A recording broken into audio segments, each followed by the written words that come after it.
جو چیز ثابت نہیں ہے. میں بچوں کو بتاتا ہوں, بچپن میں ہم نے یہاں ایک بہت مشہور نام ہے بریلوی عالم کا, ان کی تقریر سنی تھی.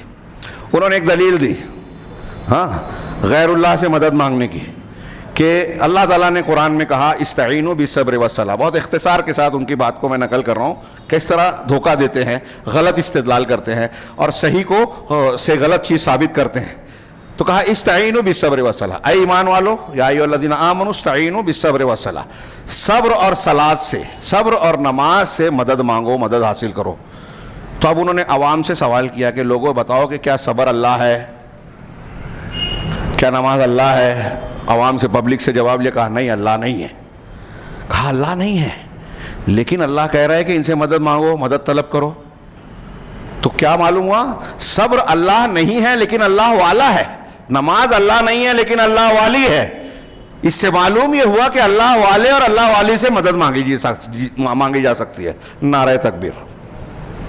ان کے یہاں کا جو رواج ہے, جیسے محفل مشاعرہ چلتی ہے, ایسا لگتا ہے کہ واہ واہ صاحب سبحان اللہ الحمدللہ. یہ قرآن کے ساتھ کھلواڑ ہے. ہاں ہمیں اور آپ کو ہنسی آ رہی ہے اس کے استدلال پر, لیکن رونا چاہیے کہ اللہ کے کلام کے ساتھ کھلواڑ کر رہا ہے ایک وہ شخص جس کو لوگ عالم سمجھ رہے ہیں. ڈنکے کی چوٹ پر کہہ رہا ہوں, ہاں کسی کو برا لگے, کوئی حملہ کرے تو میں اس کو سعادت سمجھوں گا کہ یہ قرآن کا دفاع کر رہا ہوں میں. ہاں آپ پڑھیے اہل عقیدہ علماء سلف و خلف کی کتابیں کہ وسیلہ لگانا 3 قسم کا وسیلہ جائز ہے. 3 وسیلہ جائز ہے, اس کے علاوہ سب ناجائز ہے. جو جائز ہے وہ کیا؟ پہلا وسیلہ اللہ کے اسماء الحسنی اور صفات علیہ کا وسیلہ. دلیل بہت سی ہیں. ایک دلیل قرآن کی آیت ہے وَلِلَّهِ الْأَسْمَاءُ الْحُسْنَى فَادْعُوهُ بِهَا. اللہ کے بہترین نام ہیں, اچھے نہیں, سب سے اچھے, بہترین. اللہ کے حسنہ بہترین نام ہے, اللہ کو انہی ناموں سے پکارو. میں اس تفصیل میں کسی اور موقع پر بریق الجمان میں ہم تفصیل سے پڑھ چکے ہیں, شارٹ میں آگے بڑھ رہا ہوں کہ یہ سب سے بہترین وسیلہ ہے, اللہ کے ناموں کا وسیلہ لگا کے اللہ سے مانگنا کہ اللہ تو غفار ہے, تو جو ہے غفور ہے, تو مجھ کو بخش دے, میری مغفرت فرما دے, تو رحمان ہے رحیم ہے, مجھ پر رحم فرما, تو تواب ہے میری توبہ قبول کر لے, ہاں تو رزاق ہے مجھے روزی دے. تو ناموں کا وسیلہ لگانا سب سے اعلیٰ عرفہ اور بہترین وسیلہ.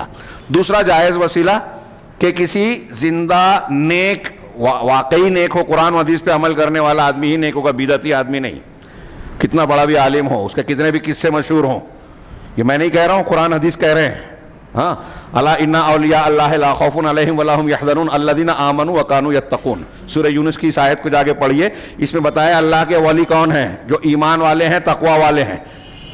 تقوی ایمان والا, اور اگر جس کا ایمان صحیح نہیں ہے, شرک ہے, بدعت ہے, ایمان صحیح نہیں. اگر کوئی حرام کام کرتا ہے, زناکار ہے, بدکار ہے, حرام خور ہے, اور یا اس قسم کی شراب نوشی کر رہا ہے, ہاں اور نماز نہیں پڑھتا, سنتوں پر عمل نہیں کرتا, متقی نہیں ہے, تو اللہ کا ولی ہو ہی نہیں سکتا. اور ایسے کسی آدمی کو کوئی اللہ کا ولی مانے تو علماء نے لکھا ہے کہ وہ قرآن کی اس آیت کا انکار کر رہا ہے, کافر ہو جائے گا.